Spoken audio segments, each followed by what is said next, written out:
We are joined now by political analyst, Professor Stephen Friedman. Prof, good morning to you. Thank you very much for making the time for this conversation.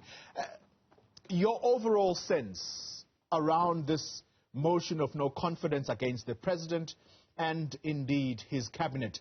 Does he have anything to worry about? And that question extends to his cabinet.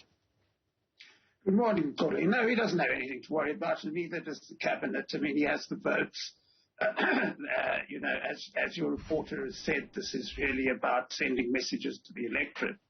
But I think what is very important about what is going to happen in Parliament today, which I think we should all be very pleased about, is the ruling out of the secret ballot. Because this idea that people who are elected by other people should be allowed to have a secret ballot is very anti-democratic. I mean, as voters, we're entitled to know how the people we elect vote. And this idea that there's now going to be what is called a roll call vote, in which every member has to say which way they voted, I think that's also a very positive step, because it underlines the point that I'm making, that members of parliament are there because voters put them there, and they're accountable to voters, and voters must always know which way the people they voted for voted. So I think that's a very important breakthrough. The actual event itself, as I say, and as you've heard from your colleague, is likely to be a bit of a political non-event, because both the President and the Cabinet have more than enough votes to make sure that they're still there tomorrow morning. Yeah, a political non-event, you say, Prof. Explain to myself and the viewers who may not necessarily think deeply about this element around the secret voting. Why are you against that? If you could just put that in layman's terms. Well, you see, we confuse two things. As citizens, we are entitled to a secret ballot. And that is very important in a democracy, because we're entitled to express ourselves in the voting booth so that nobody else knows which way we voted, so that we can't be victimized and bullied. But the people who serve us in parliament and in councils and in legislatures, they're not there as private individuals. As private individuals, they can go into a ballot box and vote secretly for whoever they like. They are there as representatives of voters. They are only there as long as voters want them to be there. And if you're a representative of a voter, you are accountable to the voters. And the voters need to know which way you voted. You know, in some countries, there are whole institutes which have programs checking which way every elected person voted, and informing voters of this so that they know whether they want to elect the person the next time or not.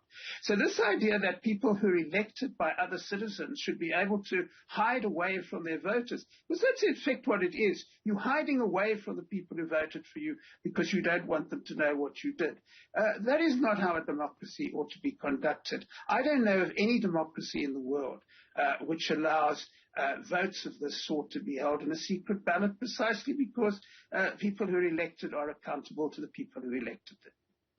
Prof, I'm glad that we're talking about the cabinet that is led by President Cyril Ramaphosa, and we all know the mandate they carry from Luthuli House. It's as a result of the conference resolutions of the 54th conference. And I want to use Peter Bruce's words here in an opinion piece he wrote last week, Thursday. And he says that this government, and I quote now, it is lost in its own politics. It has no coherent economic strategy, which is why you're seeing the kind of mess that is going on in this country, whether you talk about Operation Dudula or service delivery issues. I mean, just yesterday, a very painful story coming out of the Eastern Cape where people are forced to cross rivers using drums. That's very, very degrading.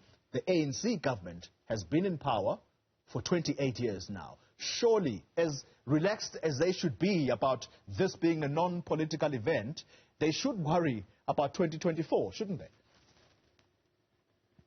Oh, yes. That's a different matter altogether. They should worry a great deal about 2024 because, of course, you quoted one particular journalist that particular journalist, like every other South African, has one vote.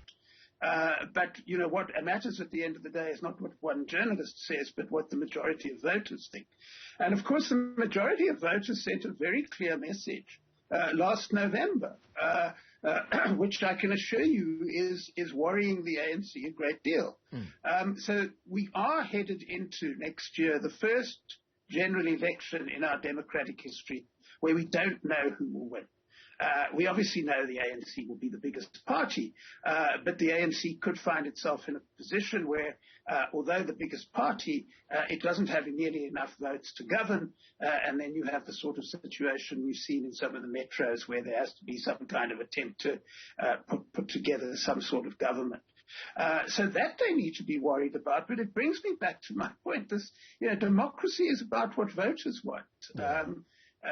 The DA is entitled to bring a motion of no confidence. That's a very important part of a democracy. But at the end of the day, whether the cabinet is competent or not is something which voters will decide. And as you correctly say, it's very much in the balance at the moment which way voters are going to go.